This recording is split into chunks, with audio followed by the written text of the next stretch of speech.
Hi, this is video number 13, and so I came to this situation here with the bookings, and if you think it's a big mess, it's because you haven't looked at it yet for a long time. So I just want to show you what I see when I look at this. It does look confused because I'm used to it. I've been looking at things like this for really long time. I've been developing this pretty much since 2013, 14. So I'm used to it. Of course, I would say it's easy, and I would say you haven't looked at enough, and you haven't. But without moving the mouse and without having everything highlighted, I just want to show that um, when a booking is arriving, the font is a little thicker than the rest of the other days. So the first day is bold, and the last day has a black target, uh, black line on the end of the booking, and the next day, so whatever you see a black line, it means that the next day it's checkout. So, for example, on um, on the second room from the top to bottom, on the 16th, how many checkouts do you have, and how many do you have on the 17th, and on the third room, on the green room, how many checkouts do you have on the 18th, and on the fourth room, the purple room, how many checkouts you have on the 18th, and how many you have checkouts on 19th. And you see, I'm creating things like this one here, this gap here. There's a gap of one night here, because those things happen. People make bookings, so you can have one person stay 3 nights here, but then you have this one gap. So if you have a minimum stay of 3, this is good. But then what about this guy here? But is it a good time to change the minimum 3 to minimum 1 now? Why you have 2 beds? Because if it's female dorm and it's 2 beds and you have a double private available, you probably can pull it out that um, you will make a good deal out of this private rooms for um, 2 females, in case you're thinking, oh, I'm just gonna put one night here and maybe I'll get 2 beds. But this is how you play, how you sell. Um, this one for sure, I will change the minimum stay to 1. But here I'm not using rules, so it is it is available for one night. And you see the other, this is at 0. There's no more availability. The occupation is at 100 on these days. Um, Now I would like to start talking about, let's see, what was the, oh, this one, right? Um, so minimum 3 nights. What day is this? This is the 18th. So in case, this is going to be 1, and this is 3, 3, and 3. So this room will be available. This bed will be available for one night. This little gap here. And let's say I just want to do this last booking with you because I'm gonna make a booking from the 18th to the 21st, and this is on purpose. But I just want to show you um, from 18 to the 21st, private room, one guy, one girl. So look at this. See, it's like the missing piece of the puzzle, right? You get a checkout on the 18th because you have the black line, and you have a check-in on the 21st because you have this bold guy. But you add in the booking, and sometimes even before you see this blue line, after experiencing a little, you see the gap because you start spotting the gaps, right? The gaps is something you want to avoid. So when you see one, you spot it and you try to just get rid of it. So sometimes you're just going to be looking through your calendar and just like, oh, I should move this booking to another room just to avoid this gap. So if you have other rooms, go for it. If you don't, then then you do whatever you can. But this is a night. I'll definitely add this booking here because it's fitting up a gap, and it just perfect, right? Um, so another Afghan and submit. Oops, guest. All right. So now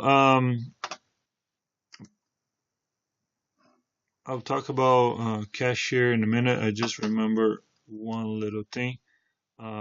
Here on top,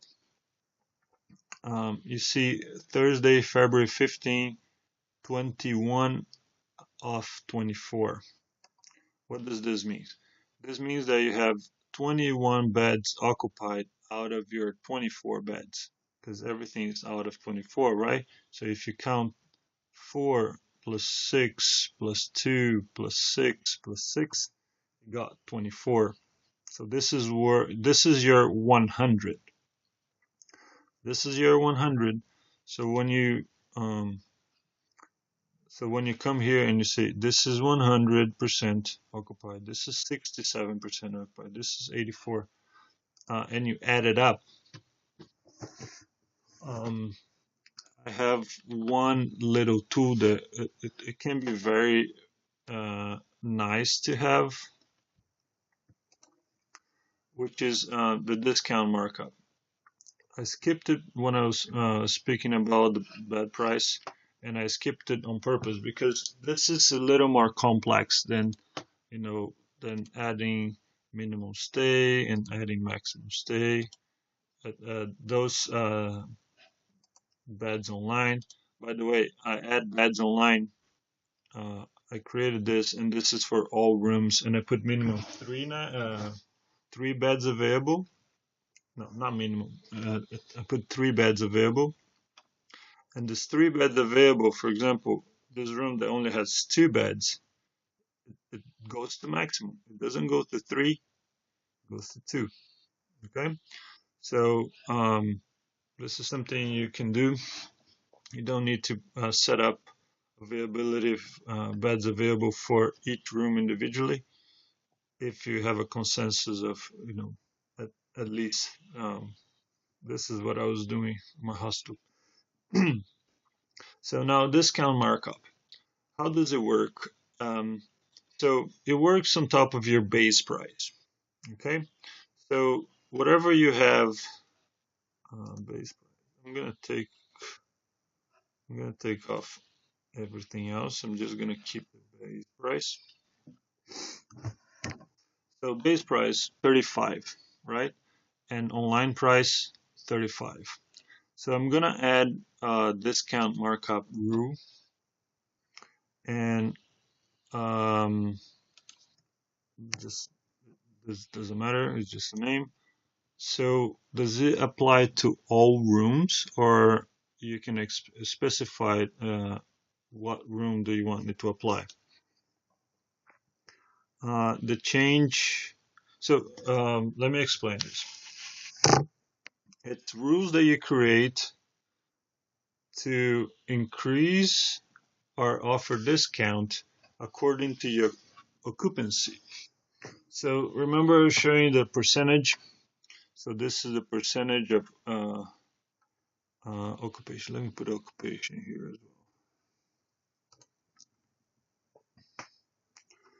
So occupation 100, occupation 67, occupation 50. In the end, the occupation of each day shows here. So this day is 55%. So let's say I create a rule that apply to all rooms, and it's based on the occupation of the whole hostel or the home or the room itself. So if the price is changing based on the occupation of the room, it will consider this value here. This value, 67%, the occupation. If it based on the hostel occupation, then it will be considering this occupation here. So 100 plus 67 plus 0 plus 50 plus 34 is 55%. So let's say I used to have many rules, like every 10%. So from 0 to 10, you have to be careful when you overlap. It will take one, it will not create a problem, but it's better to not overlap percentages. So for example, you create a rule from let's say start date from here to here. So we start from 0 to 10. You give a discount of 10% is too much.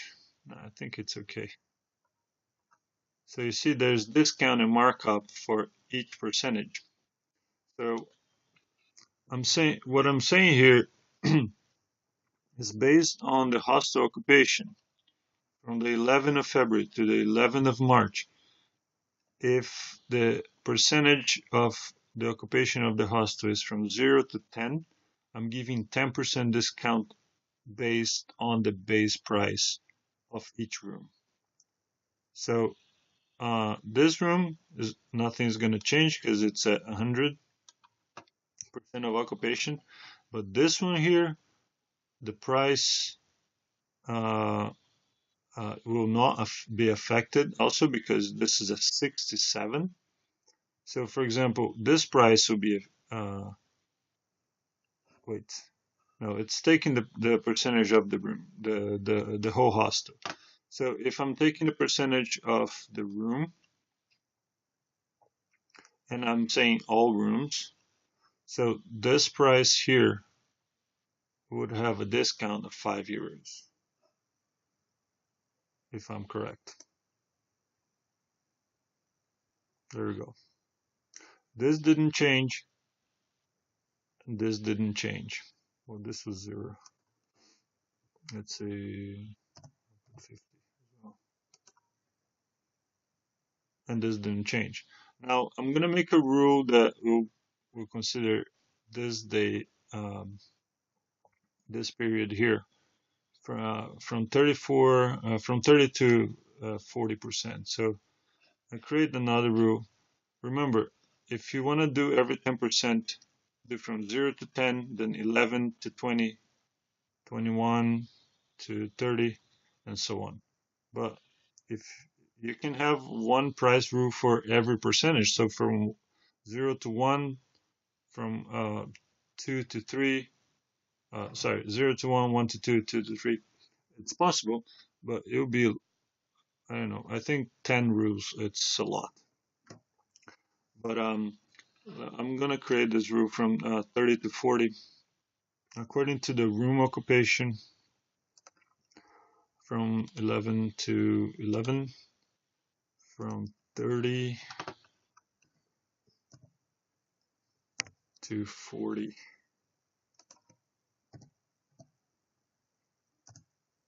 I'm gonna make a discount of 1%. So it's gonna be a 50 cents discount here. It should be 49.50.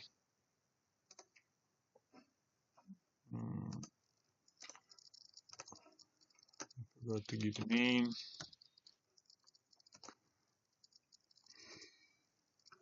There you go. So the discount of 1%, 49.50. Now let's see, where do I have 67? Let's see, I'm gonna add another one from 60 to 70 based on the room occupation, from the 11th to the 11th, from 60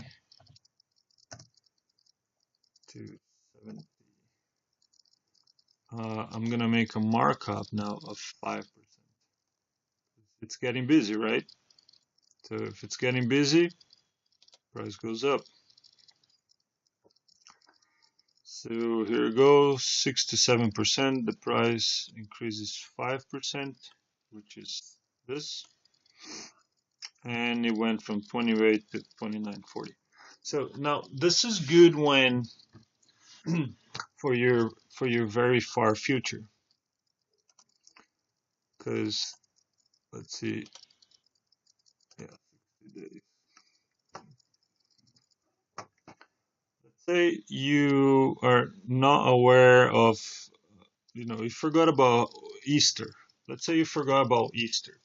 So you're creating this prices rules, and it's like, for the whole month, uh, or for a whole trimester or whatever, and you're not really paying attention to the bookings you're receiving.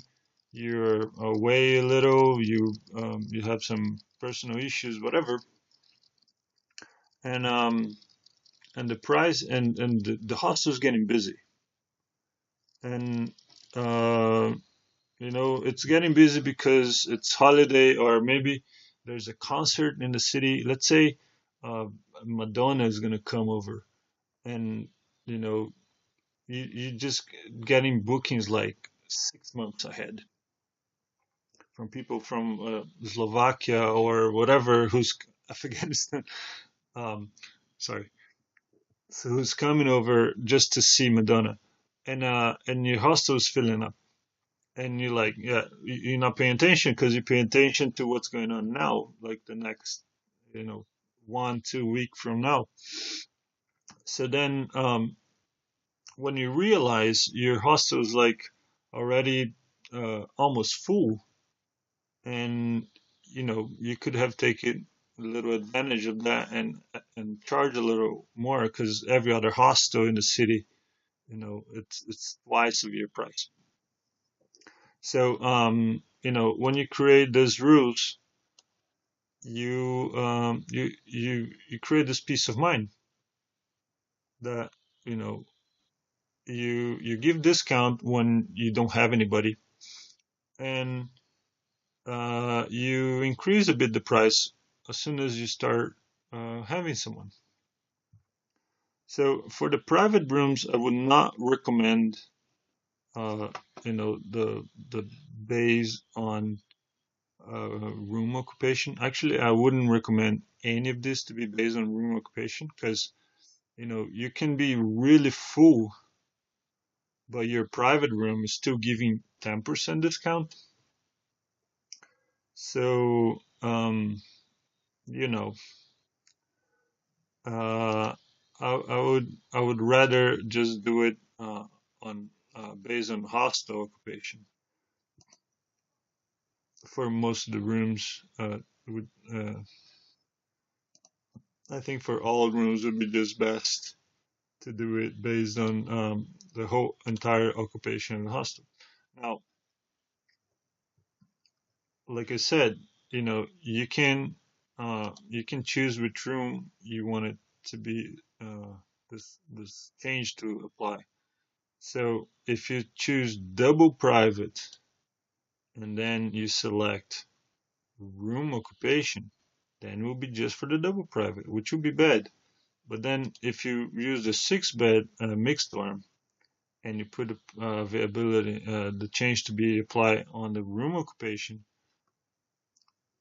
then it can make sense, unless your whole hostel is full and one room is still 100% empty. Your six bed dorm is still 100% empty. So, I would say do for all and do based on hostel occupation. But, this is what worked for me. You find out what works for you, learn how to operate with all these numbers and all these rules, and, the base price and so on.